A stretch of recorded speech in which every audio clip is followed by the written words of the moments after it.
Hello and welcome to the Last Word on Spurs. We are your award-winning Tottenham Hotspur podcast and we return. Oh, yes, we do. As Spurs drop a bomber. Not sure it's the bomber that everyone wanted. We'll be getting into that. But listen, we are back. I am back. I don't know if I should have returned really on the back of what's been the last couple of weeks. Everyone seems to have a lot of fun. I had 14 days off. Nothing was happening. I've come back to an absolute madhouse. Now, what should have happened tonight is I should have been sitting down with Chinese, reflecting on the last couple of weeks. But guess what? Spurs decided to sharpen the transfer window, and here we are. Thank you so much for joining us. We've got an esteemed panel bringing you all the latest and all things Tottenham. And I don't want to blame me for being late, but believe it or not, it wasn't me. I was here actually 8:59, verified. Matt and I, the Irish Hotspur will tell you, Dave will tell you, I was here 8:59. A certain lady is delaying us. She'll be with us very soon to explain her case as to why. But joining me on this last one of Spurs, a man that has been covering me astutely over the last couple of weeks. I shouldn't really be coming back onto this show. We've got the wonderful Matty Hayes back. Matt, thank you so much for covering me. It's all gone berserk, Matt. How are you, my man? I'm good. It's weird looking back to before you went away, Ricky, and we said the 2 weeks you were off was going to be the busiest and you'd come back to 2 or 3 new signings. And Daniel Levy was sitting there waiting to send the email with the offer to Bournemouth. And as soon as your plane landed, the email went off and we're here to chat about it now. But no, it's brilliant to have you back. And I'm looking forward to what should be a really exciting show with a lot of news to get through from today. Bless you, Matt. Listen, thank you so much. And look, Kaylin's right there. I was 8:59 on time. You're absolutely right, Kaylin. I should be here 10, 15 minutes before, but such is the nature of my life, which I won't fill you in with because, believe me, it's utterly boring and chaotic. You don't want to know. You're lucky just to get me any time at all, to be honest with you, the way it is in my life. But listen, delighted to have him back on the show. He was here last Friday. We've got him 2 Fridays in a row. We are blessed. I would say he's making his debut, but he's not making his debut. He's opened up once already. We're wonderful Dave Harris over at the Irish Hotspur. Dave, thank you so much. How are you, my man? Love to have you back on. No, look, thank you very much. It was an honour to be on last week and an honour to be on again this week. And hopefully people, enjoy my contribution along with you guys. So it's an honour to be here. Thank you very much. No, listen, mate, likewise. Thank you so much for your time. And look, when Spurs are doing things on a Friday, it really means that we've got to do some kind of impromptu special show. And that's why we are here. We know it's a big couple of weeks coming up on Last Word on Spurs. Me and Matt, we've got a huge amount of shows to be bringing you still with esteemed journalists. We've got loads of feature specials coming your way. I think I've been fairly rested, but chasing 2 kids around Cyprus in 40-degree heat, I'll probably tell you I'm delighted to be back here. Don't let the missus hear that. I might be caged. But listen, Christina, Zandes will join us shortly. It will be the Greeks and the Irish connection tonight bringing you this show. But let's start with what we've got to start with, really, which is the breaking news and why we are here, of course, on this Last One on Spurs, bringing you a Friday night special. And that's because Spurs are closing in on what we're believed to be now and being told our top target, and that is Dominic Solanke. Dominic Solanke is closing in on becoming Spurs' 5th summer signing and the first senior striker Spurs have signed since selling Harry Kane to Bayern Munich. Now, the very latest news in terms of where we are with Dominic Solanke is that the medical is already being prepared as per Fabrizio Romano's latest comments, and he'll undergo that after a £65 million deal was agreed with Bournemouth for the striker. We understand Spurs will pay an initial £55 million with £10 million add-ons for the 26-year-old who has the 1 cap for England. The striker is expected to be in contention to face Leicester City if that move does go to plan, and it will mean for Bournemouth it exceeds the £40 million they received from Man City for defender Nathan Ake in 2020. It will be a club record. Now, interestingly, those that may have obviously had an eye on this deal will know that the 26-year-old had a £65 million clause in his contract. If a big Premier League club came in for him, that obviously he could potentially move. Now, he's expected to sign a 6-year contract with Spurs, and we understand the forward is desperate to join Ange Postecoglou's revolution at Spurs. That was reported earlier on the Friday that from The Athletic, it was going to be a club record deal. And look, Spurs have got what appears to be their top target. As I mentioned before, it's the first striker signed since Harry Kane departs the football club. And here we are on the eve of seeing Harry Kane back at the Tottenham Hotspur Stadium. And we understand the number 9 that suits the style of the way Ange wants to play. And for many, it appears that he does fit the bill. So before Chris joins us, guys, got to ask you, Dominic Solanke, I think, look, I've had the last couple of weeks off. There's been lots of different opinions. I would say different feelings around Solanke becoming a Spurs player. I know there was a obviously comparison between him and Tony as to who would be the right man. Spurs have made their choice. Matt, have they made the right choice? Oh, it's a big question.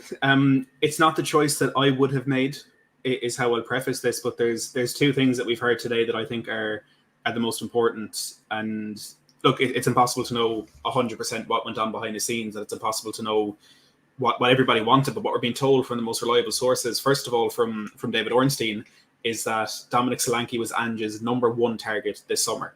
And we're all going to have our opinions on it. We're all going to maybe have choices that we would have gone with, or less money that we would have paid for Solanke. But at the end of the day, one of the main things we've been demanding from Daniel Levy and from the board since they took over is that they need to back the manager. And if back the manager means paying £65 million for Dominic Solanke if he's his #1 target, that's exactly what they should do. And Ange being happy with this, and Ange thinking this is the best profile to go into our team to make it better, I think is really important. And striker was such a problematic position for us last season, with so many different players filling in, Son having to go there when we know he's at his best off the left. It was a real problem position. And to be able to say now that we've got our #1 target for Ange to fix that is really important. The second thing, and you also mentioned it there, is that Dominic Solanke was desperate to join Tottenham. And for him, he saw it as a once-in-a-lifetime opportunity. And we've heard straight from Postecoglou himself that matters. And we were talking about it a little bit off air there before we started, when you were getting your hair and makeup done, Ricky. And we were saying that Ivan Toney might not be the player who wants to come in to Tottenham above anything else. We know he's a player who wants a bigger team than Brentford, but it seems as though he's a player who wants any bigger team, or who wants Champions League football, not specifically Tottenham. And we've spoken a lot about the other issues with Ivan Toney, with his attitude and the way he's treated Brentford during his time at the club, with some things he said in public that he really shouldn't have. But at the end of the day, our manager wants players who want to be at Tottenham Hotspur, and we know now that Dominic Solanke is one of those players. So he has all of those bits to make him a good choice. Whether or not he can do it on the pitch is a question that I don't think any of us can really answer now, because he last played at a club of this size. He was at Chelsea, he was at Liverpool, but that was when he was 22 when he left them, and he's a much more mature player now, and also you'd assume a much more mature person. So I'm excited to get a signing in. I'm not completely convinced by it now, but for me, it does tick a lot of boxes to say that I'm looking forward to see what he can produce. Yeah, I mean, Dave, come over to you. And has obviously been speaking heavily over the last few weeks, both on the pre-season tour and his pre-match press conference ahead of Bayern Munich. He said that what's important is the type of striker we get. You know, we play a certain way. We demand certain things from a physical perspective. From the technical aspects of that, it's going to be a striker that fits that mould. It's still an area of the park we're really probably the thinnest when I talk about squad-wise at the moment. That's obviously a focus for us. But he made it very, very clear that, you know, from his perspective, I don't think we've been looking to replace Harry Kane. I think I've said a number of times last year, you can't replace a generational player, and there's a reason why they stand apart. I've been working hard to try and get the right kind of players. I think it's important to say that, players into those areas we need for another challenging season ahead. And look, for Bournemouth, we understand they've already got 2 or 3 candidates lined up as potential replacements, but Cherry's boss, Andoni Areola, acknowledged that the forward would be a big, big miss if he does leave the football club. Now, we know Solanke registered his best top-flight return last season, 90 million goals that helped Bournemouth to secure a 12th place finish. Dave, give me your feeling. I know you're not one to mince your words. How do you feel about Solanke becoming Spurs' what will be 5th signing of the summer, and that first senior striker Spurs have signed since sending Harry Kane to Bayern Munich? Look, I find it slightly underwhelming. I think I've seen a tweet there earlier on where we spent that money on Johnson, Maddison, and now Solanke, or sorry, Richarlison, Maddison and Solanke. And some would argue, maybe have we spent that money to the best of our ability to be able to try and replace Harry Kane? But look, for me, I think it's a huge risk for Tottenham Hotspur. Don't get me wrong, I'll start with the positives. The positive is we can get our best player, our most crucial forward player, back out to the position that he is best in. And in return, he will provide plenty of chances for Dominic Solanke to score goals. And I think he will score goals in this system.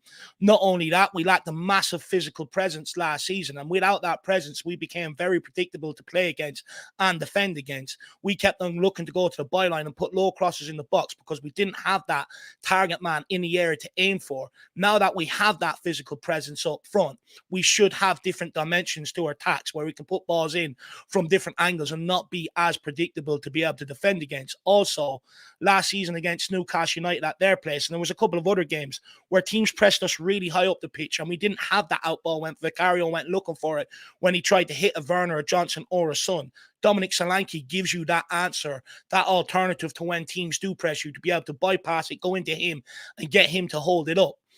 And hopefully he'll help us, especially with defensive set pieces, which is a huge problem at Tottenham Hotspur. 6'2", good in the air. Hopefully he can help alleviate that problem. However, where my concerns come in is, okay, we're never going to replace Harry Kane, but whatever striker comes in here, we need at least 20 goals guaranteed a season out of the guy. And where I think the huge risk comes in is he's only got one season at Bournemouth hitting these numbers at this level. Now, some could take it that this is a guy hitting his prime, coming in full of confidence, ready to fulfill his potential. But that's not guaranteed. It, is the only season that he has hit them numbers. So that concerns me. Is he going to be able to fire us beyond where we finished last season, top 5 into a title challenge, while sustaining cup runs, which is what Postecoglou and the players have put the message out this season that they want to try and achieve? Can he do that on a consistent basis? Some would say in Postecoglou's system, he's going to get more goals. But I'd argue when you look at someone like Richarlison, who we bought for a similar fee from a similar sized club, when you come to Tottenham Hotspur, it's a massive club. The expectations, demands to deliver is a lot higher, and the pressure is a lot more on the player than what it is at someone like Bournemouth or Everton. And Richarlison hasn't been able to adapt to that and been able to deal with the pressures and the demands placed on him. Will Dominic Solanke? Well, he was at Liverpool and Chelsea, and he wasn't really able to deal with it back then. But to Matty's point, with age comes wisdom and knowledge. So hopefully now he's able to be in a position where he can deal with that. But look, one thing I think everyone will agree on, it's a player that one club was going to take a punt on. I just hope that this is a gamble that is going to pay off for Tottenham Hotspur. And I do think, some people would say, looking at the goal output, will he get enough and stat? Maybe it's minuscule, but these are things that great Tottenham strikers have had down the years, especially the link-up play, like Kane, Robbie Keane, Berbatov, and that's what really made our attack so potent, because they were also able to link up with the others around them. I have my concerns whether Dominic Solanke is that guy. Let's wait and see. I'm open for him to prove me wrong. Well, I urge anyone that is disappointed with the signing, don't take it out on Solanke. Give him his opportunity 100%. To be able to thrive at Tottenham, but put your disappointment where it deserves to go. Yeah, look, I think what I do want to bring is Jules B, friend of the show. Jules says the data is the main argument against his one season spike. The underlying stats are extremely positive, and that was a deciding factor for Spurs, not his goal score specifically. And I think what's quite interesting is, again, when you look at, and many people have done this already, when you look at the compilations of Solanke's goals, they look very much kind of goals that would be very much, I think, prolific in a Ange Postecoglou system, which I think has, again, lended Spurs to go with Solanke over Ivan Toney. But I think, look, Spurs fans are well within their right to be reserved on that basis. But I think, as you said there, David put it so, very much clear. I think I wouldn't be looking to take it out on the player. I think the most important thing for me is that you've got a player that is desperate to join Tottenham. And from what we understand, by all accounts, he really wants to be here, which I think is the most important thing with any player, that when they sign for your football club, what you want to know is that they want to be here. And then there hasn't been anyone else in the background they've been thinking about or, having feelings for. It's been ultimately Spurs all along. And look, whatever can be insinuated or thought, from what we're only hearing from reports, and again, that's all we've got to go by, unfortunately, that it appears that Dominic Solanke, he views as a once-in-a-lifetime opportunity that he wasn't willing to let go and wanted to join the football club. And I think for that basis alone, we do want to get behind him. And I think, look, when you look at the actual signing as a whole, we understand that Liverpool have a 20% sell-on clause from the deal, and they could receive as much as 9 million if Spurs do trigger that release clause. And I think, look, when you look, I think the last couple of weeks, to be fair, I think fans have been starting to get frustrated because where we are in the window at the moment, I said when I went away that I would have been absolutely stunned to be coming back to you guys and to not see Spurs bringing, in my opinion, at least a couple of players that, in my opinion, do come in and actually genuinely walk in, if not challenge the first team, because Spurs next season, they're fighting all 4 fronts. We want to see Spurs have a better overall season than last season. It was far, far too inconsistent.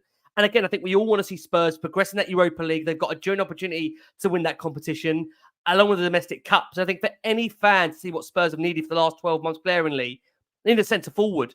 And although, look, many may argue it's a risk going for somebody that has only got, the last 12 months to show in terms of a prolific goal-scoring nature, Solanke has been around the Premier League for the last couple of seasons. He's a man very much well-known to the league itself.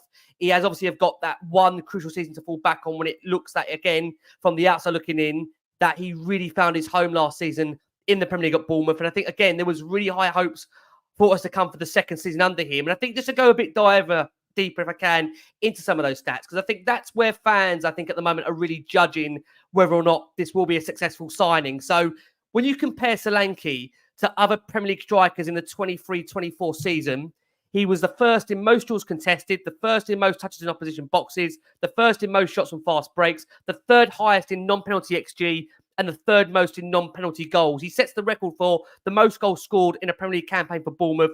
Last season, you've got to be able to also say it again, bring fair balance here, was a complete anomaly for Solanke's Premier League career. When you look at his other Premier League seasons, it's yielded 1 goal in 21 games, 0 goals in 10, 3 goals in 32, 6 goals in 33. So that's 10 goals in 96 games. It's important that I think I bring that balance to the show. But for a watching audience there, they'll see the stats there that have been kindly provided to us by Data MB, which gives you an idea of the stats that the scouts have been looking at from a Tottenham perspective to see, is this guy the right guy? I think, Matt, to come over to you, you're a stat man. You work in the stats industry. Can you understand that based on why the stats alone here, why Spurs would have looked to go for this player? Yeah, absolutely. I've spoken many times about how I love the way Tottenham's new recruitment model is gone towards a stat-based approach. And again, it's another thing that some Tottenham fans have been asking for, and now that's happening, they're not quite happy. And that's sort of modelling, or going towards the model of Brighton and Hove Albion or Brentford, where they bring in some really, really good players. And it's not 100% based on data, but you're able to identify these players based on data and then go and watch them and go and see what they're actually about then. And it allows you to unearth, in the case of Lucas Bergvall or Yang Min-hyuk, players that you wouldn't have found otherwise. I wouldn't put Solanke in that basket because he is a Premier League player. But when you're looking at numbers like that, you can't fake those numbers. You can't, like, if you're looking just purely on goals, you might have Solanke, okay, he scored 19 goals last season, but there could be a world where no other Bournemouth player scored and he was their only person who could put the ball in the back of the net. But stats like that, and all the ones you rattled off there, it talks about an overall contribution to the team, a well-rounded game, like he's able to score goals in a fast break. He's also scoring headers. He's converting the penalties that he gets. Stats don't lie. Yes, I think they can be used to force certain narratives, but when there's so many numbers there that are so positive, you can't fake that. That is just, it's the way that it is. And it's worked very well for Tottenham so far. I mean, Mickey van de Ven, I don't think any of us would have asked for Tottenham to sign him. None of us would have identified him as a target, but the underlying numbers put him on Tottenham's radar. Then they went to watch him and saw, okay, this is a player with a lot of talent. 𝐵uglielmo Vicario is in the same basket, and Destiny Udogie and Pap Sarr, probably to a lesser extent because the model that we have now hadn't been completely refined when we did identify them. But there's a reason that sport in general, but football in particular, is going so heavily towards data, and there's so much money put into football data because it just tells you a story that you won't always be able to see when you're watching a game of football. And again, I want to caveat that and say it needs to be combined with the football. You can't buy someone just based on stats. But it's proven relatively successful for Tottenham so far. And yes, there have been misses within the successful signings that we've had, and I think there's different debates on who falls into that category. But it served us well so far, and considering it's a new approach for us, it's something where the club are still learning about. The success rate we've had so far is quite exciting. Yeah, I mean, it was quite interesting again at the moment. Dave, come over to you, is that many are looking at a comparison with Richarlison, which we're going to come on to shortly because we have had an update since we've last recorded with regards to his future and where that's at. But there's this comparison between the two, as many will see from the previous season. Those that are listening on audio, those who've got the benefit, obviously, watching this live and can see the screen on graphic there, that Dominic Solanke goals last season, 19 to Richarlison's 11, 38 shots to Richie's 25, 3 assists to Richie's 4, 98 aerial duels, 1 to the 26 of Richarlison, and then minutes played. I mean, look, it's nearly double there when you look at it. 3,331 minutes played for Solanke to Richarlison's 1,492. Dave, what do you take away from that in terms of the stats between the two players? It looks arguably like they might actually be a duo for the upcoming season. How do you comparison the two players when it comes to the stats there that we've got on that graphic? Yeah, look, first of all, you wonder, could Richarlison hit them numbers if he didn't carry the injuries and the off-field issues that ultimately sort of derailed his season last season? But look, when it comes to Dominic Solanke and Richarlison, I think you're maybe getting very similar players. I think the big difference between Solanke and Richarlison is that Solanke likes to get in the box and be in around the box more than maybe what Richarlison does. Richarlison likes to go and be a bit of everywhere and just go and get involved, whereas Solanke is a little bit more disciplined. And I think that's why he has more goals, especially last season, than someone like Richarlison. But look, I think it's healthy competition. I've always argued all summer long that we need 2 strikers in here, that we shouldn't actually be looking to push Richarlison out the door. We should be looking to bring someone in, compete, lay down the marker to Richarlison and see if he responds. If he doesn't, then next summer look at it, because we could end up playing nearly 60-odd games this season if we go deep in a lot of the competition. So we're going to need the 2 strikers. But I think the big difference that you're actually getting with Solanke compared to Richarlison is the fact, if you actually look at Solanke's appearances over every season, he's always available. He's very rarely out injured. He plays nearly every single game. And that's something that Tottenham really lacked last season. And that's what he will give you up front. Someone that is a constant presence up there, rather than having to use Son up there or 𝐀𝐻𝐧𝐭𝐀𝐬 up there, or the number of players that we chose to use up there last season to try and make it work. You won't have that problem because Solanke will always be fit and available. Yeah, I think again, please, Matt, come in there. Please. While we're on the point of the comparison, the goals that you showed there, Ricky, 19 for Solanke and 11 for Richarlison. It is important to mention that Solanke had more than double, like 2.5 times the minutes almost. But what I've noticed in particular, and something that is making me lean towards Solanke, is his goals were spread out across the entire season. Richarlison had that purple patch after he came back from the injury. He scored 10 goals in 10 games, and after the 3rd of February, he scored 1 goal for Tottenham. From the 3rd of February to the end of the season, between his injuries and his bad form, he scored once for Tottenham, whereas Solanke, he had 6 goals before December, he had 7 goals in the festive period, and he had 6 goals from February to the end of the season. It's spread out across the season, and it's not just one brilliant patch, where admittedly for Richarlison, he earned us a lot of points in that period. It was a difficult period for us after that game against Chelsea when we couldn't win a game to save our lives. He did score important goals for us there, and it definitely earned us points. But I wanted a striker that we can rely on throughout the entirety of the season. And Solanke scored some really important goals. He scored a hat-trick in a 3-2 win against Forest back in December. He scored goals in games where they won by 1 or they drew. So his goals earned a lot of points, but spread out across the entire season. And that's something that you can't quite quantify. But at the end of the season, when you're looking back on the points that you've earned, it is really, really important. Yeah, look, I totally agree on that point. Look, I want to bring, if I can, some of the comments from Paul O'Keefe, obviously friend of the show. Paul was on with us last week. We're looking forward to having Paul back on with us also very, very soon again. And I think the point which Paul made is that on the basis, obviously, Spurs have agreed to pay that fee, which we understand is going to be 30 million up front. There'll be some minor add-ons as well on top of that fee of approximately 3 million. But Spurs first pushed Solanke up the list about 7 or 8 weeks ago and started to analyse their top targets intensely and work on them.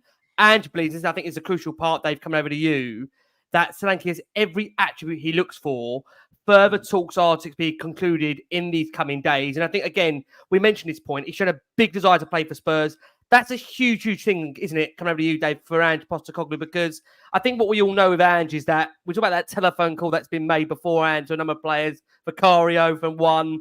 And again, you look at Mickey van der Ven, for example. I think the big thing for Ange, what he wants to feel before the phone call and before speaking to him, is that you want to be here. And I think the keen nature of this move, it feels that Solanke really, really, from what we're hearing, wants to come to Tottenham.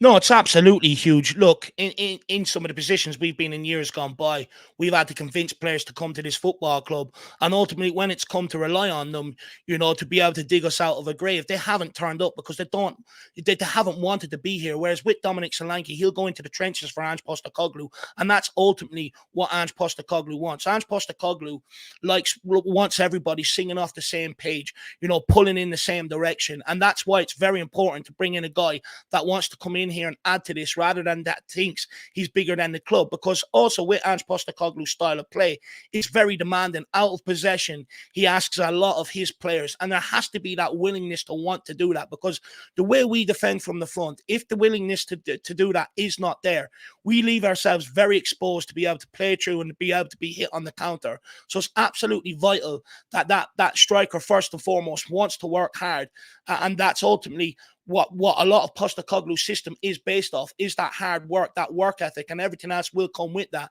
And Dominic Solanke brings that. And that's why it's very important for him to be here. And hopefully he also shares the message that he wants to win trophies, and he can propel us forward and put himself in the right mind frame to be able to push us on towards that. But it's absolutely huge that we have players that want to be here, because in years gone by, we've brought in players that haven't really wanted to be here. You know, we've had to basically beg them to get out there and perform. They haven't. Some weeks they're on it, some weeks they weren't. And it was a massive contribution to why we were up here and why we're down there. With a player that wants to bring here, they will bring consistency. And hopefully, you know, that's what Solanke brings up in that position for us. That's what we badly need. Oh, man, I totally agree on that point. And I think the key thing will be is that I think Spurs fans, once they hear a player wants to come here, everyone will get behind him. You know, we've been crying out for a genuine number 9 for nearly over 12 months. And I think, as many people know that I've been a supporter of this club for a very, very long time, we love goal scorers. We love players that put the ball in the back of the net, and we get the opportunity to celebrate that wildly. One person who's joined us now has made a later interest than I've ever made on Last Word On Spurs. We've got the wonderful Christina Zandes joined us. Chris has had to battle more technical difficulties than Spurs have had in these last 14 days during this window. They found a way to get a sign in. Chris has found a way to get here. Chris, thank you so much. How are you? Welcome back. Oh my God, I'm so sorry about this. I'm really, I hope you guys can actually hear me. I've never done it on my phone. Okay, good. I do apologise because honestly, that was absolutely painful. More painful than this transfer window. Oh, well, I'll tell you what, you've got it. Spurs are literally on the verge of making a signing. Bless you. Thank you so much for coming. Chris, I'm going to come into it and ask you straight away because we've covered really the stats and the overall feeling around the Solanke transfer. Let me get your feeling on it for you, Chris. How excited are you to see Dominic Solanke in a Spurs shirt? Is he the player you wanted? How do you feel about it for you? When I first heard about it, I was a little bit I just felt a bit underwhelmed by it, but I started to look into it a bit more. Started to, just digging in about it a bit more, and I thought, do you know what? Actually, it's actually not bad. I think the fact that Ange wants him, the fact if he's going to fit into his system, then I can't complain about it because at the end of the day, we just want what's best for the manager. And so if that's how it is, then of course. And we've now got a lot of people forward, which we haven't seen for a very long time at Tottenham. We've got a lot of backup. We've got Son, we've got Kulu, we've got Werner, we've got Richarlison. There's quite a lot of backups. We've got Brennan as well. And I feel like with all of these lot coming together, there could be something special happening. I just think it's going to be. I just feel like it's going to fit into Ange's system at the end of the day. So, for me personally, I don't think we should be. I don't think we should be calling out any comments here, negativity, because we need to wait and see. And the fact that Ange wants this signing, I've got to be here and support it fully. And I've always said it on this show, whoever comes in and wears our shirt, whoever's proud to wear it, I'm a proud supporter of that, and we just need that good attitude, I guess, because another one that we were always saying was Ivan Toney. And for me, I've not really been a big fan of him. I don't like his attitude at all. Whereas this guy, he's 6'2". I mean, how old is he? 26 years old. He and a lot of Bournemouth fans, from what I've seen, are absolutely devastated to see him go. So, there must be something very special that Ange sees in him for him to be his number 1 target, supposedly, as well. So, we've got hopefully a number 9 now. So it's been a while. I'm looking forward to seeing what this guy can do. And with the players that we have at Tottenham as well, hopefully it'll be even more special because it doesn't even look like he's had a bad season at Bournemouth on the stats. It's been his best today, hasn't it? It's been his best today. I think the key will be there, Chris. You rattle off the forwards. I mean, I'll be honest, maybe I'm greedy. I think we still need, in my opinion, at least 1 or 2 that are going to really come in and move that dial from where Spurs are generally at the moment to really trying to fight amongst the top teams. I think Spurs at the moment are, you'd argue, a couple of players away from that. But I think the good thing what it will do, and I think you mentioned it there, Chris, what it will allow Son to do is go out to his more favoured position on the left-hand side, on that wing position, where I think that's definitely where Son is definitely favoured. And I think, like you've said there, he is 6'2". He's 26 years old. He gives Spurs an option that we didn't have last season. And I think what he does do also is add genuine competition now, where you feel he probably will be the starting striker. And we'll come on to Richarlison shortly, because I think that, and again, is a separate topic where that remains to be seen what's going to happen with him. What we are going to do, we are going to go for our first break of this show for our listeners and audio. We've got over 5,500 of you that are watching us live. Again, like I've got to say, since I've been away, your support for this show has been incredible. I mean, I'm not sure I should be coming back, really, because the viewing figures are through the roof. And I'm coming back, and I'm not sure if I'm going to bring them down now. So I should leave things with Matt, where he's been looking after this for a couple of weeks. And I'll just come back for some specials, I think, when it all goes crisis wrong. And I'll come back for those. But listen, thank you so much, as always, for your incredible support for Last Word On Spurs. We're joined by the wonderful Matty Hayes. We're joined by Dave over there at the Irish Hotspur. And we're joined by Christina Zandes. Better late than never. Christina's on the panel as well, as we reflect on what's been a crazy 24 hours in the market for Spurs and in general for Premier League. Matt was actually saying this off air. I don't know what's happened this last 24 hours on the Friday. Been absolutely crazy with regards to moves, not just with Spurs, but really what's going on in the footballing world. Now, one comment, which I say a quote that I think many have looked upon in the last 24 hours. And to be fair, it's from Ange Postecoglou himself and Ali Gold. Happy birthday, Ali. Ali will be hopefully listening to this and watching this around the world wherever he is. Hopefully he's on a nice break somewhere. I think he's in Italy. Ali, I hope you're having a lovely time. Stay away, Ali, for as long as you can within reason, because good things happen when Ali's away. So, Ali, take as long as you need. Take as long as you need. Enjoy your break, that's for sure. And that's around the nature of what Spurs are looking for this summer in terms of a player. Now, Ange said, I'm a big one on players who are really excited to join the club. You might think that you should be a given, but it's not always the case. Sometimes, rightly so, players go, oh, I've got another option. And they do. The kind of players that we're looking at, they have got other options. It might be a better financial condition for them, or a different competition, or a bigger club in their mind, whatever it is. If you're having a conversation that's going that way, it tells me I've got to really figure out why this person wants to come to us. What's the underlying reason? Where? If you get that sense. And I've had it with most of the guys we've signed. Yeah, I just want to sign for Tottenham. Buzzing. Can't wait to get started. That's a good starting point for me, because you know when you've got someone who from the day he signs is all on your club for the right reasons, you know.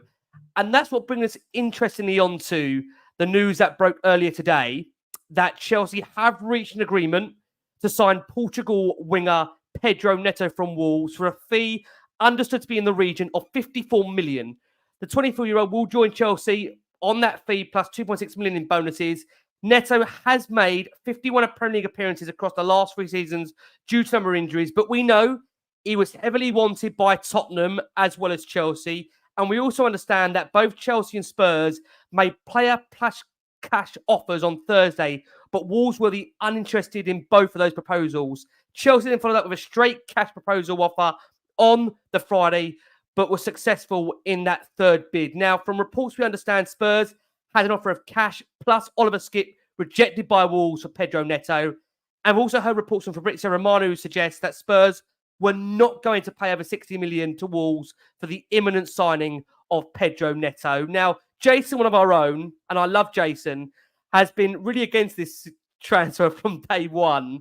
And I'll give you the reasons for this, because it's interesting with Neto, before I get the guys' opinions on this, that in the last 3 seasons, Neto has 51 league appearances, and I understand 3 league goals, and in total 4 goals over the course of 56 appearances.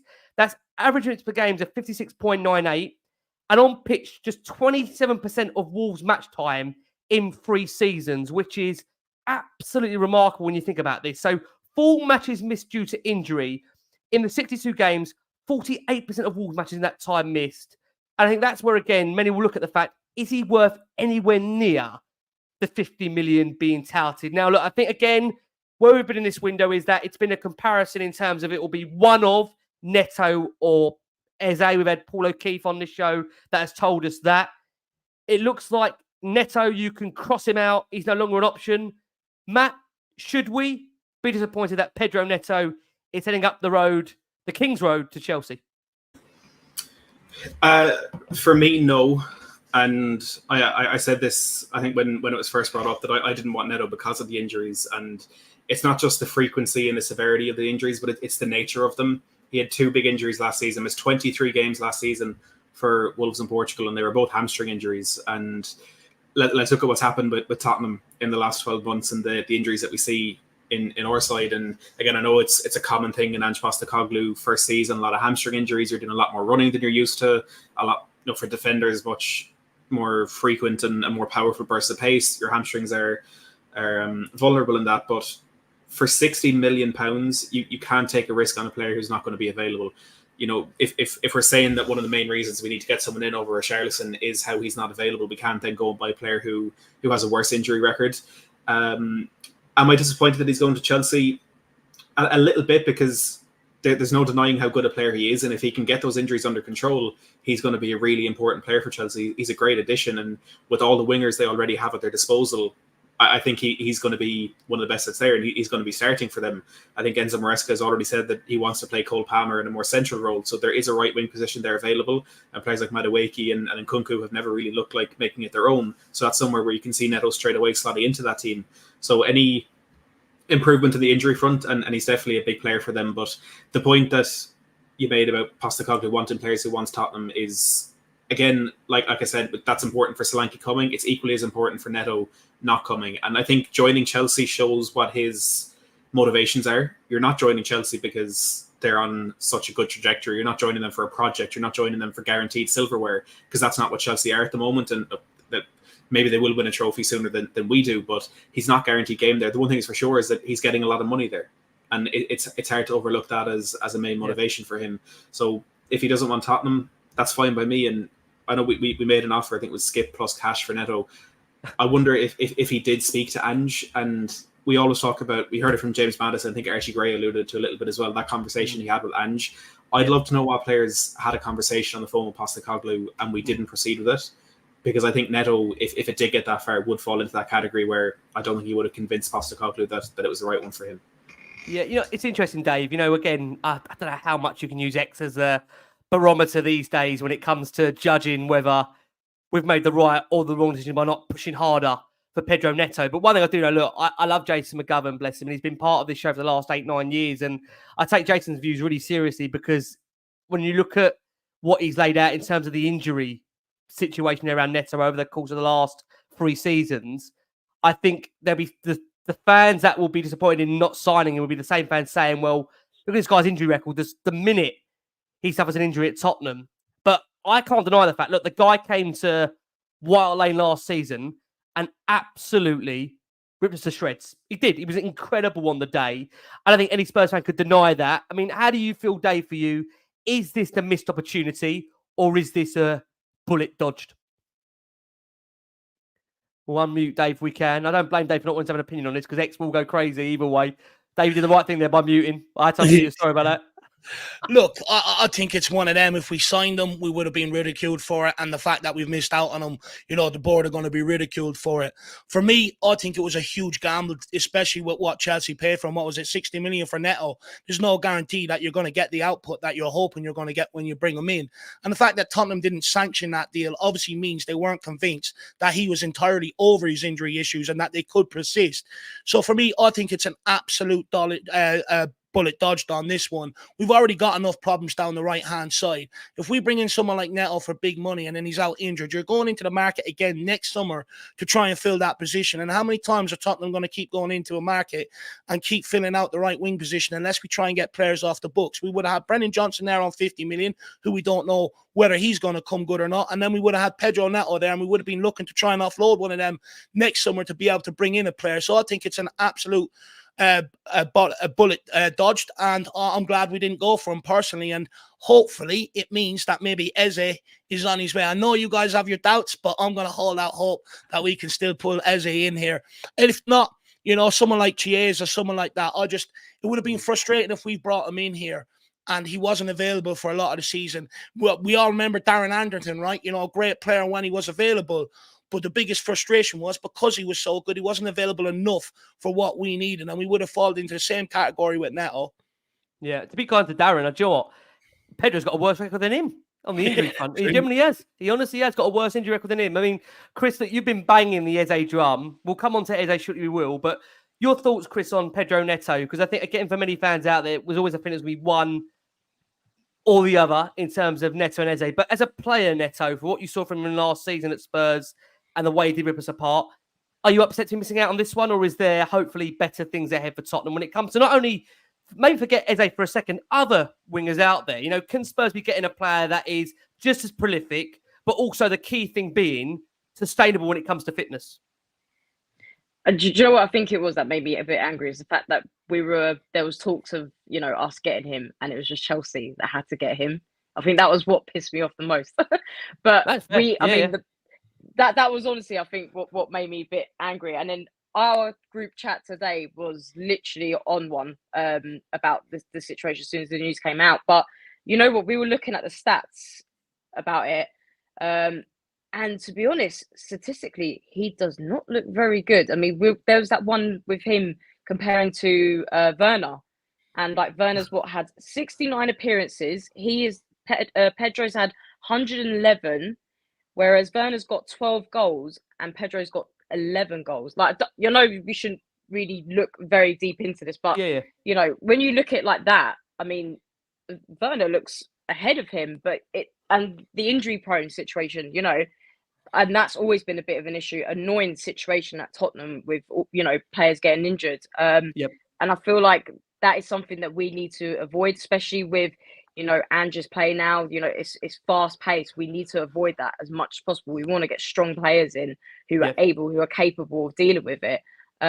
So I'm hoping in the long run, this is going to be a massive, you know, that we've, you know, got away with this one, and hopefully Chelsea will suffer. So I'm here for if that is the case. But yeah, it's like I just said though earlier, like we've got a lot of options now going forward. So, you know, there's still a lot of time for us to go out and get, you know, I want Eze, as we've already said, we're going to speak about that later. But yeah, I'm still going to try and be as positive as possible. But you know, maybe this is a good thing that we didn't get him. That's what I'm hoping. You know, it's about time we've had a bit of luck in this club. I'll tell you that. But you know, it's the stats don't look great on him, and I think Jason may have had a point on all of this. You know, so we'll just have to see later on, I guess. You know, I think that's the key, isn't it, Chris? On that point, before I think I'll bring Dave back in there.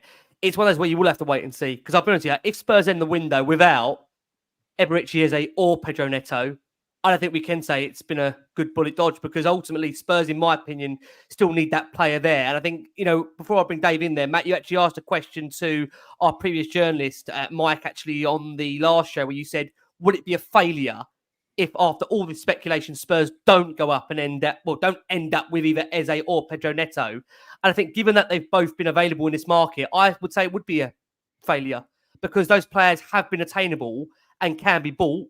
And look, whilst I totally understand the reservations for Neto, with Eze, Spurs are a club that, as we've seen with the Solanke deal, they have, you know, by being prevalent and prudent when it comes to their financial situation, be able to be in a position where they have got money, cash ready to go and sign players. And I think many, whilst they acknowledge the need for a number 9, there is, Dave, come over to you, there is also, I think, a definite need for a winger. You know, we do need to have a winger coming into the football club. And look, we know we've already got the heir to Sonny, blessing, coming through, of course, in Min-hyuk coming as well. But at the same time, I think generally now we need a tried and tested, ready winger that's going to really come in, Dave, and tell me if I'm wrong here, take Spurs, try and move them to the next level. Because I think for many out there, I want to be seeing a Tottenham side that are going to be trying to challenge. I'm not interested in trying to fight with Villa for the top 4, with United for the top 4. You know, I want to see Spurs try and do something, because Ange Postecoglou tells us, it's Ange's words, he wants to win the league. That's what he's telling us, Dave. No, 100%. You're absolutely spot on. Of course, we need a winger, and someone like Neto would have been ideal for what we need. Coming up against low blocks most week, whether that's by design or whether we force them back, that's what happens because of the way we play. We need wingers that are intricate, that can get at their man, a bit like what Sonny does, get at their man, take players out of the game and create space for others, and almost draw 2 or 3 players over to them. So you're creating naturally space for other people. However, we're at a pivotal time right now in this football club. We've spent 3 to 4 years in the doldrums, going back and forth between different plans, different ideas, different transfer strategies and stuff like that. I get that we have a need for signings right now. And I think a lot of that comes because we realise we're actually not too far away from giving Postecoglou a squad to be able to go and challenge. However, we've spent massive work clearing off years of bad decisions, a lot of work to get a lot of them out the door finally this summer. It's important that we don't now just react just to get in signings to appease the fans if they're not right for this football club to take us forward. Where we're at right now, we've got one of the best academy talents coming through I've ever seen, and we've got quite a few of them, you know, from the under-21s last year. We've also brought in some of the best players from across Europe, and we've also got a really good first 11 that we haven't had in a couple of years. It's very important that the club now make the right decisions to really take this on and challenge cheating Arsenal. A couple of wrong decisions in the market and knee-jerking and bringing in someone like Neto, making a huge, expensive mistake, is only going to push you back further. So I do think the club were right not to knee-jerk on Neto, and I just hope with the scouting, the data-led scouting, they do have someone else lined up that we can bring in here. But I do urge fans, it's important we make the right decisions. I get Neto's a good name and a big name that everyone wanted in here. But is he right for what we need, considering the availability? We all got annoyed at Richarlison last year. When we needed him to step up for the whole season, he couldn't do it. It would be the same if we brought in Neto because of drop-off in quality between him and Brennan Johnson. But it's important we just don't knee-jerk and we make the right decisions if we really want to take this forward. Yeah, look, I do agree on those points. I'm being honest with you, Dave. And I think, look, given the fact that he's not going to be a Spurs player, I think probably less said the better now. And let's hope that he goes to Chelsea and absolutely fails. And hopefully we don't hear his name again. Fingers crossed. And listen, we do hear his name again. Hopefully it's not for the wrong right reasons, I must have said. Look, we are going to discuss a player that's imminent departure is coming our way, and that is of Emerson Royal. He will end up being AC Milan's third summer signing if it does go through. We understand, God, I think this deal's been agreed about 150 times on X. I've not seen the amount of times this has been breaking, deal agreed. Only for the next few days to say he's travelling to Italy for a medical. We do understand that Emerson Royal is now on the verge of being an AC Milan player for a fee we're led to believe in the region of 50 million euros plus add-ons. I think it's fair to say it's been far from a quick negotiation. I mean, God, I feel like it's been penny pinching at times. €1 million here, €1 million there, but it does appear AC Milan will get their man. It's had the here we go treatment from Fabrizio Romano, and that the player did agree, as we know, personal terms a while back. And that despite there being 4 or 5 proposals from other teams, Milan's been his preference, his first choice. It looks like he will become an AC Milan player. There has been certain, I would say, speculation as to whether it's been who the manager wants. You could argue, will he fit the system at AC Milan?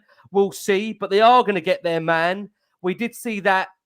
For some, it will be a sad moment to see that special handshake between Basuma and Emerson Royal. Chris has got a tear in her eye there, and she'll get battered in the comments for having any emotion whatsoever. Chris, do not show any emotion. Stone face, you are not allowed to show any emotion to a player that's not been anything less than a 9 out of 10 last shirt. Got it?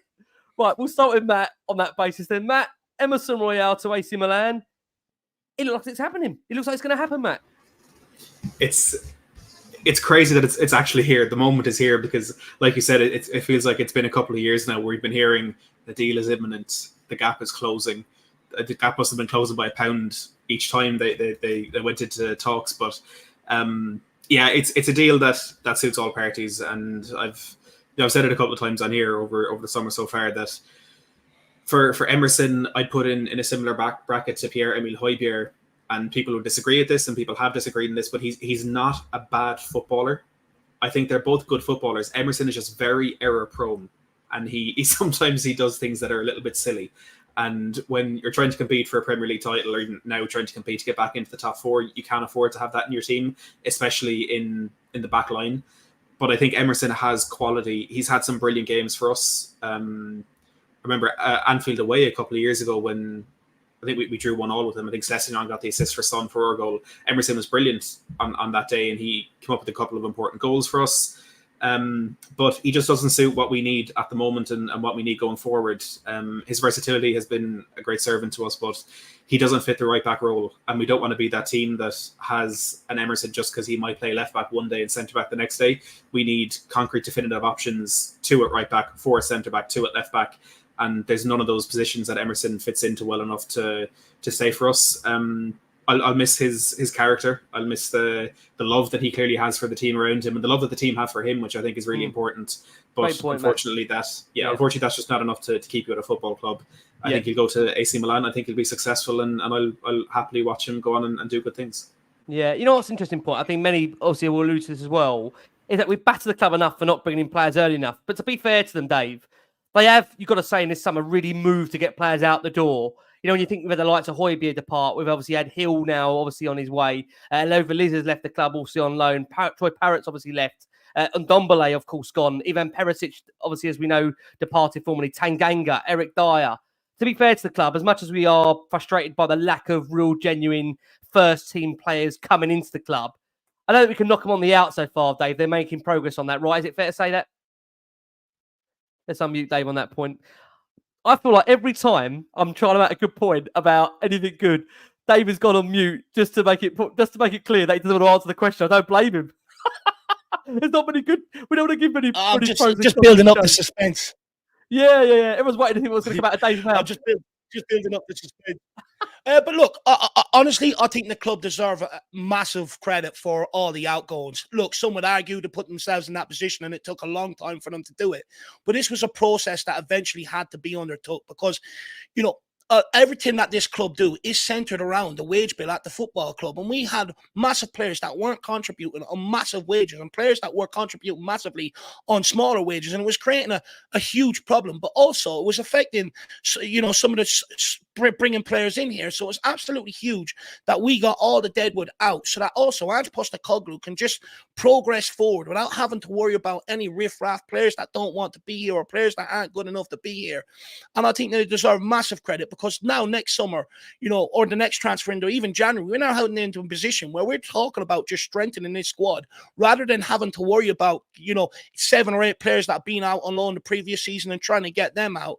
So absolutely declogs the system. It's also vital for the younger kids from the academy. In years gone by, we've had many players that have left the academy because there was no pathway to the first team for them. But clearing off these guys, it actually creates a big pathway for these under 21s, going forward, which I think is absolutely huge considering the club have given them massive contracts, and it allows us time to be able to develop these guys, which I think is absolutely crucial so that we can improve our homegrown trained side of the squad, and help create a proper squad going forward so we can compete. So I think the club deserve absolutely huge respect in that regard, and hopefully now we can just kick on rather than worry about what we're going to do about past mistakes. It's huge for this football club. And you know what? In normal circumstances, I probably would say favourite Emerson Royal moment, but to be fair, do you have a favourite one, Dave? Do you know what my favourite Emerson Royal moment is? I've actually got 2. One was the Flair celebration against Arsenal on the pitch. Absolutely loved him for that. And then the second one for me was actually him spending on his own money to help improve himself as a person and on the football pitch. I think that's very rare in football. We've seen players at Tottenham dig out the fans for being upset with their level of performances over a long time, whereas Emerson took that on the chin and looked to go and improve it. And I think he deserves massive respect and has hopefully set a precedent for footballers going forward. I'll get battered now for saying, can you give me a favourite Emerson Royal moment? I'll never live that down now. Can you imagine that? They'll be lynching me on the way to the Tottenham Hotspur Stadium or that Everton home game. Can't wait for that, guys. Thank you so much. I'll just make myself even worse now and ask Matt. Matt, do you have a favourite Emerson Royal moment? I like the Flair celebration, I must say. The worst thing for me, and I say this, I love Emerson, and obviously he's not been the best football player for us. I've loved seeing him in the shirt because he's just the character that you want around. The memory that always comes to my head is that no-look pass against Sporting, and it's not a good one. And it was such a terrible moment in the stadium where you just feel the energy just being sapped out of it. But I think I remember him one time lying on the pitch on his back and jumping up. Like, when you lie on your back and you catapult yourself up onto your feet, that's really impressive, and I love when he does that. But from a footballing perspective, maybe not so many.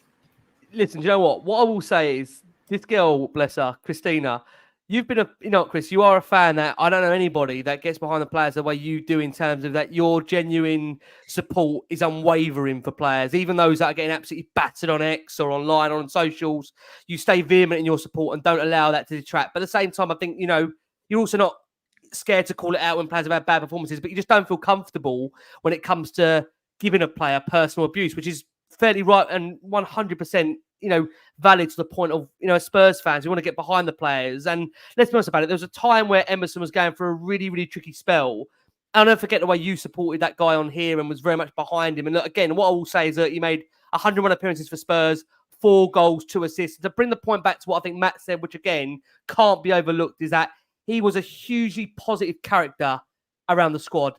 Many will clip me for that and call me happy clapper and think I'm an idiot for saying that, but you can't underestimate how important it is to have good people around the squad. It does make a big, big difference. You've got your special stars, you've got the players that are on the periphery, you've got players that are just good for the dressing room. I'm not saying that we should be handing out contracts here for players that are good for the dressing room. We're not a charity. We're not a case that we're here just to keep players on. But at the same time, what you can't deny is that guy has been a very much loved player in that Tottenham Hotspur dressing room. And you saw that earlier today with his departure.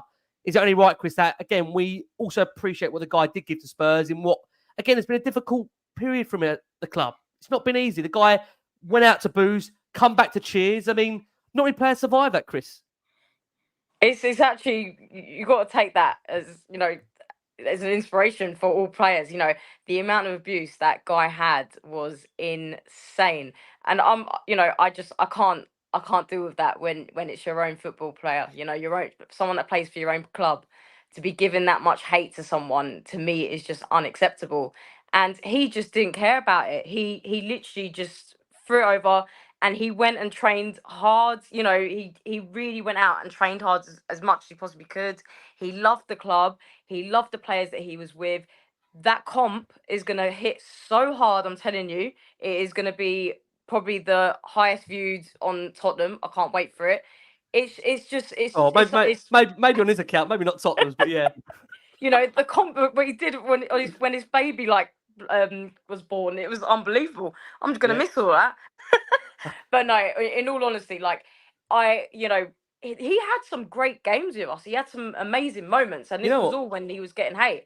But it's, you know, there are some certain moments, you know, like he Yeah. scored against West Ham, didn't he? One with I think it was Sonny that scored the other one. Was it 2-0 or something like that? You know, Mm.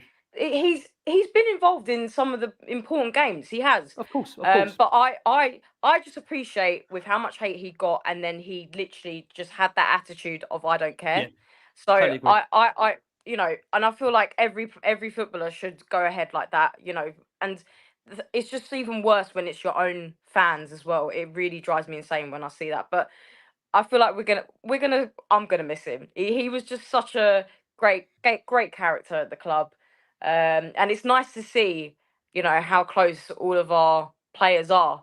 Totally agree on that point. So you know, but you know what? We've got to take credit to the club for how much we have got rid of. It's really really good. I've always said it's just as important as signings.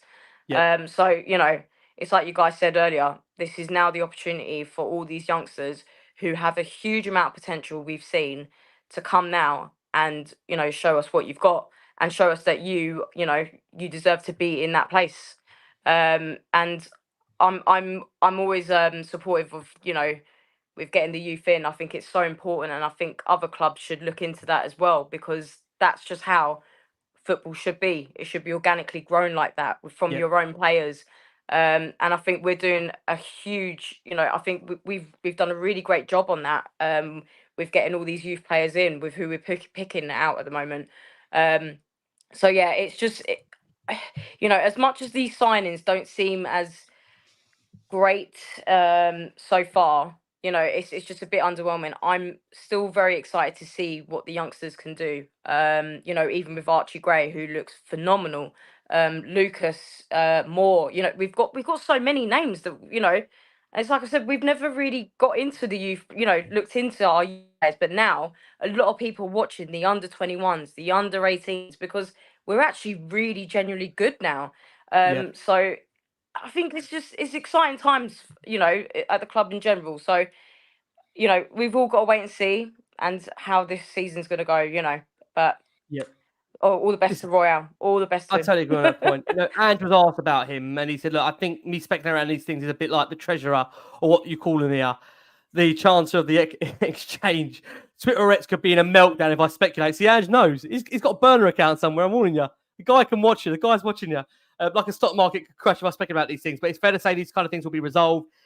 Bit difficult for me to control over it. Like I said, I'm hopeful for the next few days there'll be some resolutions for ins and outs. And I think, like Chris has said there, if you can't wish the guy all the best, then look, at the end of the day, he was a Spurs player. Put the Spurs shirt on. And believe me, look, don't know age you guys. It's been worse than him in a Spurs shirt. It really, really has. Believe me. 90s have been worse than him. So look, we wish Emerson Royal all the very, very best. And like I say, Chris says that compilation will hit hard on his X account. It most certainly will. What we are going to do, we are going to go for our final break of the show for our listeners on audio. We've got over 7,000 of you watching us live. Look, thank you so much for all incredible support for the show. Can't I just say, look, it's a Friday night here. What are you doing watching a Spurs podcast on a Friday night? What's wrong with you? What's going on with you? Listen, thank you so much for your support. Lots of love to you all. Thank you so much. We're gearing up to a busy last few weeks on Last Word On Spurs in terms of the transfer market. We've obviously closing the friendly tomorrow and the start of the season. Second season under Ange Postecoglou. We hope it's going to be busy. We hope it's going to be chaotic. Good for all the reasons. We're joined by the wonderful Matty Hayes. We're joined by Dave over at the Irish Hotspur. And we're joined by Christina, Zandes, doing a Ricky Sachs third person there, showing up just about there. Just showing up there, she did. We'll take to Richarlison very quickly, guys. I know, again, look, news moves so quickly in the world now. This feels already dated. But we've not had a chance to cover it on Last Word On Spurs that Richarlison himself came out and gave us a public plea over his future and what's happening with him, where he said he is all but ruled out now a summer move, definitely to the Saudi Pro League, where he spoke to ESPN Brazil on Thursday, in which he said, the money is big, but my dream is bigger. Now, he has 3 years remaining on his Spurs contract. He stated that he feels very much at home at Tottenham Hotspur. And you think now that ends any speculation in regards to a move to Saudi Arabia. Although we do understand from what we're hearing that Spurs are very much still open to his departure. Now, Spurs spent, as we know, that fee, a couple of years ago, over the 60 million mark for Richarlison. Our understanding is that Spurs, if they were in a position to get that money back, they would most certainly be open to that. Again, I think the feeling around Spurs, and definitely from the fan base, is that we need more than just the one genuine number 9 striker going into the start of the season. Dominic Solanke, it looks like it's going to be Spurs' first choice number 9. Will Richarlison be the backup, the alternative to him, Matt? It looks like it's going to be a bit of a crazy into the window here. And I made this comment actually to you off air, and I'll bring it on air. I don't think the club would have been too happy by the fact Richie has gone public now and said, from his perspective, the money is big, but my dream is bigger. He put a lovely picture up at the Tottenham Hotspur Stadium. Although I'm not sure Spurs internally would have been happy about that. Matt, what's your take on Richarlison and where his future lies now with less than, what are we now? 3.5 weeks of the window comes to a close. Yeah, it's a common theme for Richarlison, speaking out about the speculation. And like I say, it's not something that happens very often. And in certain scenarios, I'm sure a club wouldn't mind. But if Tottenham are actively trying to sell him at the moment, I'm not sure that would have gone down too well, because any suitors that are thinking, should we, shouldn't we, will probably be put off by it now, because it'll take a lot to convince Richarlison, and maybe Tottenham can hold out for a little bit more money as well if they say it's not something we're trying to do. So it was definitely strange. And I think when he made the comments earlier in the summer, when again it was around the speculation about him going to Saudi Arabia, I think there was always that feeling amongst us, the fans anyway, that a move to Saudi Arabia wouldn't suit him for a number of reasons. But when he denied that earlier in the summer, he said that he wasn't going to leave England, which I thought was kind of interesting, because he said, I'm not leaving England instead of not leaving Tottenham. And the wording of that caught me out at first. But now when he's calling the Tottenham Hotspur Stadium his home, I think his heart is set on staying. And he does seem to me like the type of character and the type of self-confident person who can think, yeah, they brought in Solanke to replace me, but I'm good enough to be that guy. I'm good enough to compete with him and make that place my own again. And that can only be a good thing for us if we have two strikers who are doing everything in their power to get more game time. They're going to get more goals. They're going to push each other to be better. They're Richarlison, who can play off the wings as well, is going to push those players around him to be better as well. And to go from where we were, maybe 8-9 years ago, before Kane got in the team, when it was Soldado and it was Adebayor and it was all these strikers, to then have two 60 million pound strikers at our disposal, it's not a bad trajectory that we're on. But getting the two of them to be scoring consistently in the team is a challenge that we're going to have to get over. Matt, do you think he'll be here coming in the window, Richarlison? Yeah, I do. I think it'll take a lot of money to get rid of him. And like I said to you off air as well, I think for Richarlison to put out that statement, to put out those quotes, to put up that story, there's 3 years left in his contract, and he knows that the eggs are in his basket at the moment, that if he wants to stay, he can stay. And I think he's here to make that place in his team his own. Because he loves the club, clearly. So yeah, I don't think he'd entertain any departure this summer. Dave's got a smirk there on his face. Before I bring Dave in, I just want to bring Angie's comments in if I can. Andrew was actually asked directly about Richarlison's future, and he said, look, when it comes to him saying he wants to stay at Spurs and how he feels about that and where his future lies and what's going on, he said, look, not really sure where the uncertain future comes from. Not on my behalf. When he was fit, he played all the time and he played well, but it was quite evident when he was missing, we had to play Sonny in there and cover areas. It's not about replacing Richie for us. It's about adding to the squad, which I actually really like that coming from Ange. I think I always criticise the club, I feel, for a lack of ambition at times, and I think that's pretty much as ambitious as they've been in terms of comments recently when it comes to the fact they want to add to Richie and not sell him just to replace him. I mean, Dave, come over to you. Where do you stand on the Richie situation? Like I said, I don't think the club would have been happy about him coming out publicly and saying what he's done. But then you've had Ange really doubling down on the fact that he's not really sure where the uncertain future comes from. But what I would add is, Dave, that we agree on this point, is that there was that period last season after I think he got 9 in 10 where when he was fit, he wasn't put back in straight away, which I think, again, is why some fans have been really alluding to the fact that he hasn't really been Ange's go-to guy. Where do you stand that for you, Dave? Look, I look at it a bit differently. I think the reason why he didn't return from injury is because he had the off-the-field issues that he was sort of getting to grips with. And I don't think the club really wanted to sort of push him back into the threshold. I think player welfare at that point has to come first. And you have to make sure, that he's good. And you can't really play a player that's out in the wrong frame of mind. So I think they made the right decision on that. But the reason why I smirk is because Richarlison was never, ever going to go to Saudi, despite the constant links all the way through the season. Because if anyone knows Richarlison, he's not about the money. He actually gives up a lot of his money to help out, people back in his native country in Brazil that maybe aren't as well off and stuff like that. So it's not about the money for him. It's about the ambition. And we spoke earlier on about players that want to be here. There's no one that wants to be at this club more than Richarlison. Even off his off days walking around, he's always in Tottenham gear. He's in this Gucci gear and all that stuff that you see professional footballer players in now. He's in Tottenham gear. He absolutely loves this club. And for me, I find him a very infectious sort of character. And when he is available, I think it rubs off on players around him, especially, when later on in the games when he's still pressing. If he's still doing it, there's no excuse for anybody else to do it. And I think when he's fit and firing, I think there's a real player there. It's just about getting him back on the football pitch now. And it looks like he's committed to Tottenham. And I think that statement coming out is basically telling everybody, regardless whether the club are happy with it or not, I'm not going anywhere, and I'm ready for the challenge. You've linked Solanke, you've linked 𝐿𝐸, you've linked David, you've linked Ivan Toney. I'm ready for the challenge, and I actually think we're about to see a redemption arc from Richarlison. You make great points there, Dave. I just wonder, again, like you say there, whether he does feel disrespected to some degree, like he's not been really thought of in relation to the summer, because, as you said there, we've had a number of strikers being linked with the football club, and almost it's been taken to some degree granted that he's not going to be here. And again, to come out publicly, he has now stated that Spurs is his home. I think Chris, coming on you now, it'd be a really weird U-turn now, as Matt said, to kind of see him leave now, because you've had him come out and say that. You've then had Ange come out subsequently in this pre-match press conference to Bayern and really double down on the fact that he's not sure where the uncertain future comes from. You'd feel it have to be now a crazy amount of money that comes in for Spurs to consider it, and also a crazy amount of, you'd say, from a club perspective, a decision that comes in really that makes the player now think twice about wanting to go, because at the end of the day, he's medically doesn't want to go to Saudi. Can a Premier League club really afford what package he'd be on in terms of wages? I'm not too sure. Ange said we want to get stronger from every transfer window we've had. And from my perspective, Richie is part of what we want to build here. Last year when he played well, he was very, very good for us. And hopefully this year we'll keep him healthy and he plays more. Having more quality and depth in the front third means hopefully we protect our players a bit more and cover absences when they are not here. He's talking, Chris, if he's going to be here this upcoming season. Is that how you see it, Chris? Do you expect Richarlison to be here? Yeah, I think he will now. I really liked the comment that he made about, saying about his dreams. The money's bigger, whatever it was, but his dreams are even more. But I really rate that with what he said. I like that attitude for sure. I actually don't mind Richarlison. I really don't. I actually didn't think his season, like his last season, he didn't do too bad.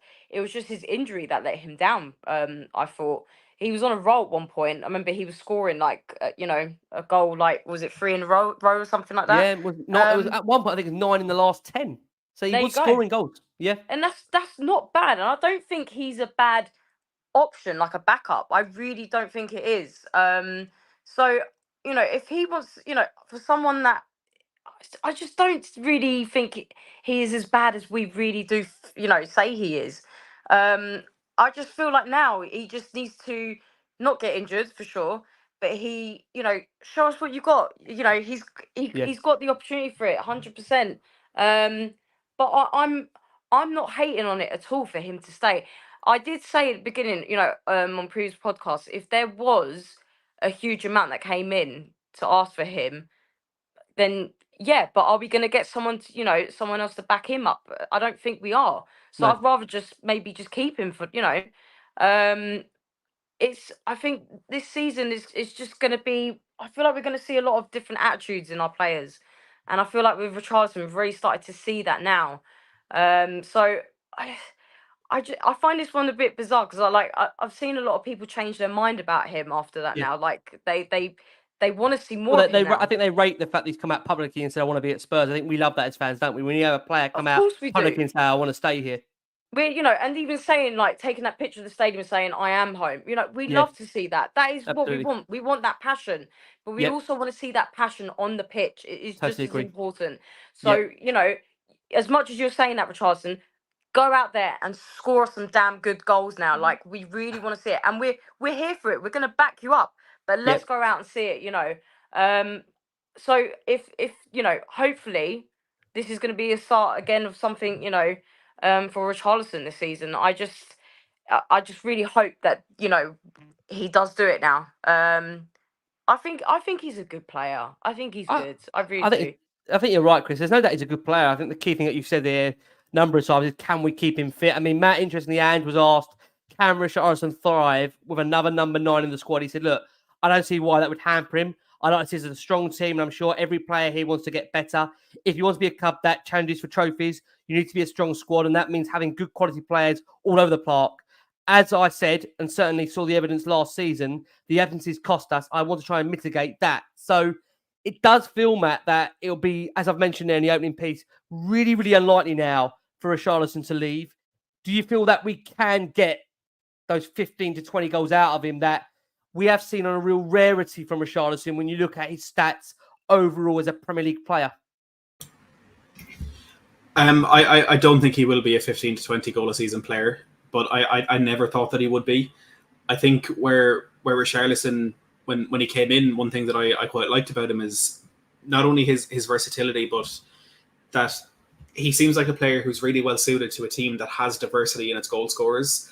And we don't quite have that to the level that we need just yet. But if you have Richarlison scoring 10, Son scoring 15, Solanke scoring 10, Johnson scoring 8, Kulusevski scoring 8, and more goals coming from midfield, and with our centre backs have scored, you don't need a 20 goal a season striker. Absolutely, it helps, and absolutely, I hope Solanke will be that for Tottenham. But I think Richarlison is better suited to a system where that's not a necessity, and where I say we don't quite have that yet. I was only looking at our top goal scorers last year because I was trying to defend Brennan Johnson in a spat on X, and I saw that Christian Romero was our 4th or 5th highest goal scorer last season with 5 from centre back. So we do need more goals from those further up areas of the pitch. But what's interesting to me is the players who have been contributing with that 8 or 10 goals seem to be the ones that are targeted the most, like Richarlison, like Johnson, and like Kulusevski. We need more of that. And if Richarlison is staying, that's the role I think he's going to play in the squad. For me, he's never going to be the 20 goal a season striker. And if we have a Solanke who's going to be the main number 9, maybe then that kind of slightly different onus and that different pressure on Richarlison could make us see him in a better light, even if the performance and the output stays the same. So that's where I see him fitting in more than being a Kane replacement, for example. On that point of Harry Kane, just to close off, listen, we'll wish you all the best. We're going to close it on Kane and on what's to come. Bayern, of course, Spurs ahead of that friendly on the Saturday, where we do see Harry Kane return to the Tottenham Hotspur Stadium.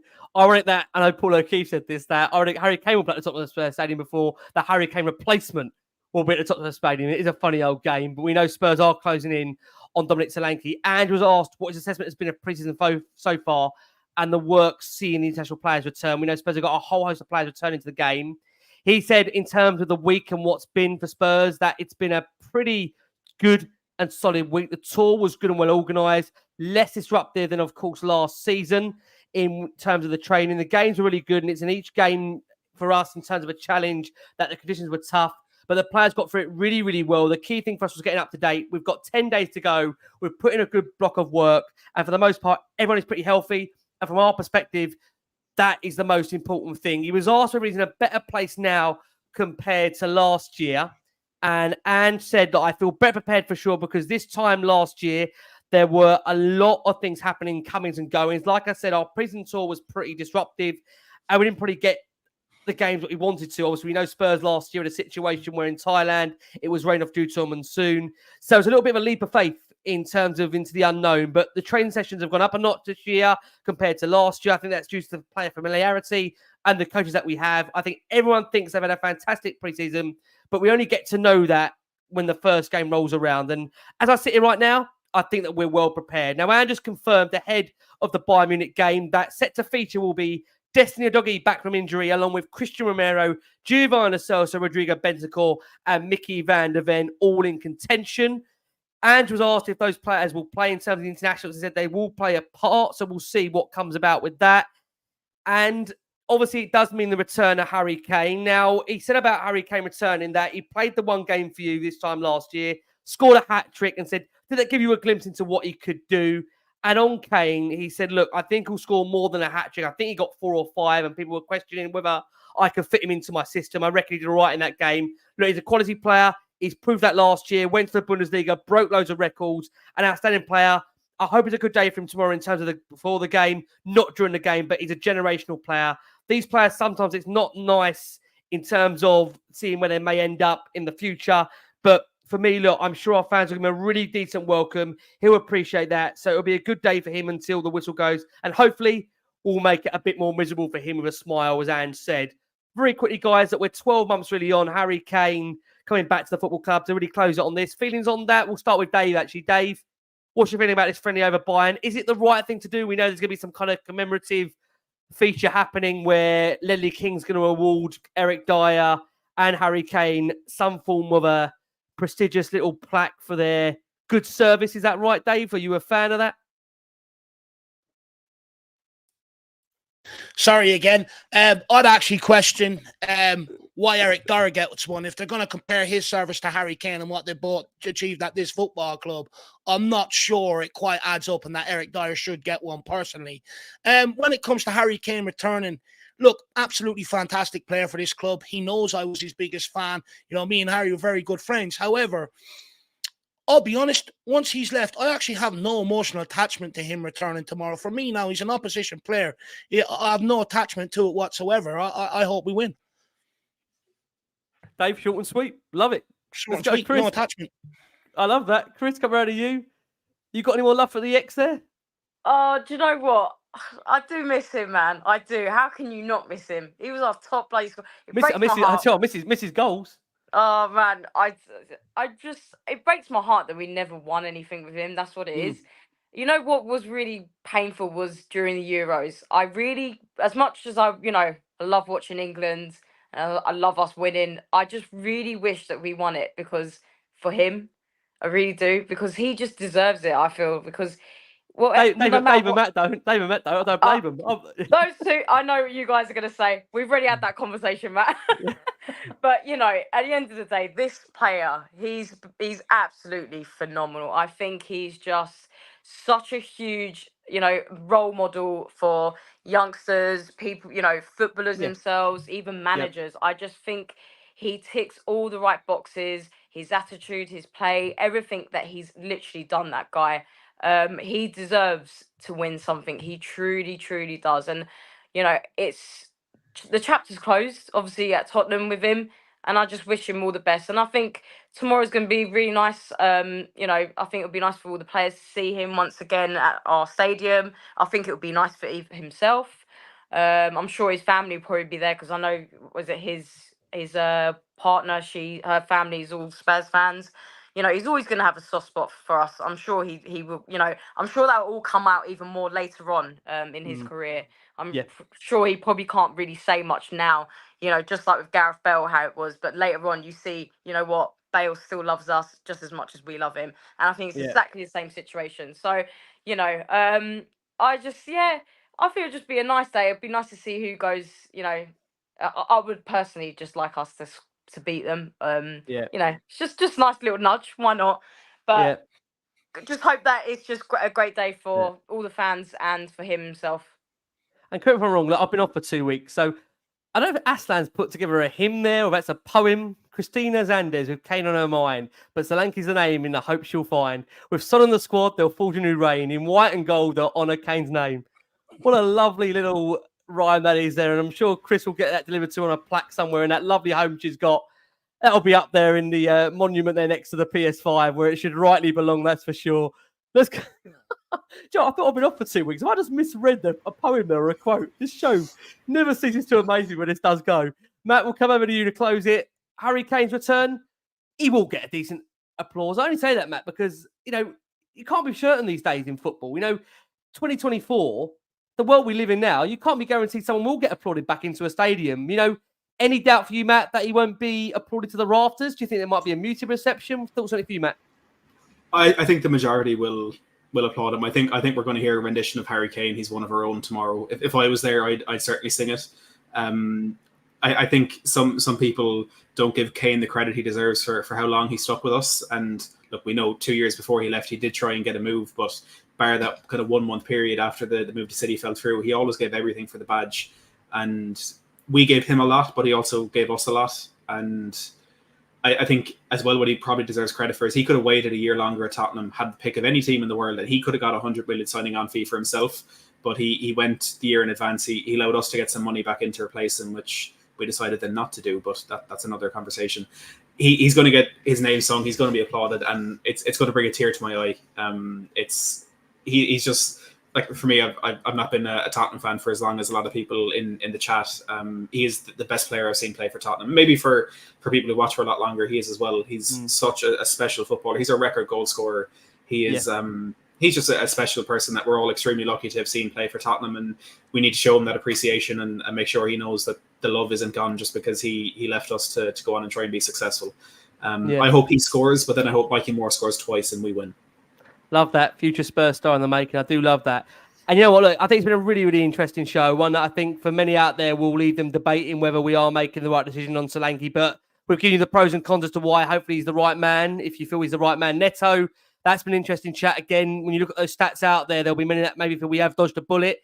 But I think, like we've said, in terms of Neto, that'll be one to wait until the end of the window. In terms of what Spurs do, you'll then make your mind whether we've done the right or the wrong thing by not going in for him. Emerson Royal, we wish Emerson all the very, very best there. Chris is waiting for that comp to drop. We'll see how that does go for him. And Richie committing his future. We'll see what happens with him as well. There's a search for a winger. How long that may go on. I want to say a massive thank you to this wonderful panel that have joined us on a late Friday evening show. Put together very late as well. I want to say a massive thank you, Dave. 2 weeks in a row. We are blessed. Dave, where can we really find the Irish Hotspur? No, the pleasure's all mine. I've been following you guys since your Love Sport days where you used to do the show on a Wednesday. And, you got me, that Champions League run following you guys was amazing. When you were out in Madrid that time, it's helped fans like me couldn't get there. I feel like I was out in Madrid. So thank you for that experience. And the pleasure was all mine. You can find me over at my small channel, the Irish Hotspur, if you enjoyed my contribution. And thanks very much for having me back. Love that, mate. My pleasure. And I think King Honors is here. Great panel pit about me. I totally agree. You know what? It's going to take me about 4 or 5 weeks to find my groove again. I feel like you've been off for 2 weeks. Everything's a bit rusty. We will get there. We will. I want to say a massive support to everyone in the comments. You've been absolutely amazing. I've missed you all. I shouldn't be saying that because I've told my wife that I'm missing Cyprus, but I've got to say I miss you all a little bit, right? I've got to tell you. I've got to say, Chris, thank you so much. Lovely to have you back on. You've been away as well. So here we are. Back in England. Delighted, right? Delighted. Oh, God. Well, I'm in Cyprus today. 4 weeks. I'm going to be in Cyprus again. So I can't wait for that. But no, yeah, I'm so sorry about earlier. My laptop has just like killed me. But yeah, no, it's so good to be back on it. I absolutely love it. Absolutely love you guys. You know, you do such a tremendous job on this, Ricky. I don't know how the hell you do it, but you know, you got people like Matt that are doing it for me. That's why. But there you go. Literally. It's so good though. It's so and you know what, Matt, you and Crackers and Lee did a phenomenal job, man. Absolutely great job on it. And you got McQueen on the crazy train. I think I'll never get back on here. Honestly, I kept looking at the viewers thinking I shouldn't be coming back. I should be leaving off here for good. Matt, don't need it. Honestly, thank you so much, Chris. Bless you. We'll see you soon. Being more tanned up as well in a 4 weeks' time. Matty, thank you so much, my man. Matt, Christina's letting off the fireworks. We've not even got Solanke over the line yet. Matt, let's come to you to close it. Matt, where can we find you? You're the man on the mystery these days. Where can we find you, Matty? Kind of everywhere these days. It's at Matt Hayes THFC on Twitter or X. If you follow Transfermarkt on TikTok or YouTube, you'll find me there as well. But mainly here. And I'm glad to be back in the much easier seat tonight, just answering questions. You were absolutely missed, Ricky. But I'll be off on my holidays soon. I've got Germany next week for work and the Netherlands the week after for the Dutch Grand Prix, which, by the way, is going to be the greatest day of my life. Aside from being here with you guys, of course, it comes second to Last Word on Spurs. I know it's been a great show. Look how he saved it at the end there. What about a saving line that was? I tell you, an absolute saving line. Matty, thank you so much. We'll end on some of Andrew's comments if I can. And we'll just obviously, I said to the guys, we stay on longer than this, we'll get the embargo for the next day. We have got the embargo for the next day. And your Mikey Moore, only because Matt brought him up there in terms of this friendly we've got. He said, look, we brought Mikey into the first team environment at the back end of last year. He had some injuries earlier in the year. Every time he's played for the under-18s, under-21s, did a real impact. For a very young guy, he's adjusted really quickly. He's come back pre-season, done really, really well in the games and in training. It's great for this football club that's coming through our academy, showing us great promise. But he's a young man. Our role is to have the best possible environment for him to be the best footballer he can be. And just a nudge again in terms of Dominic Solanke when it comes to recruitment. And said, I've always felt that if you get the recruitment right, then whoever hits the ground running, you look back at our journey. We signed Mickey van der Ven 3 days before the first game last year against Brentford, and we threw him straight in. He literally hit the ground running. We're trying to identify players who fit into our style of football. There'll be a bit of adjustment, but hopefully they'll be ready to have to contribute. And of course, the expectation when we sign someone is they'll be ready from the moment they arrive. Big words there from Ange. But look, the night does belong to Dominic Solanke. Spurs are closing in on their 5th signing of the summer and their Harry Kane replacement. No pressure, Dominic. We know you're watching. From Matt, from the Irish Hotspur Day, from the brilliant Christina Zandes, we've been the last word on Spurs. We'll be back with you before you know it. Thank you so much for your support and love. And as always, come on you Spurs.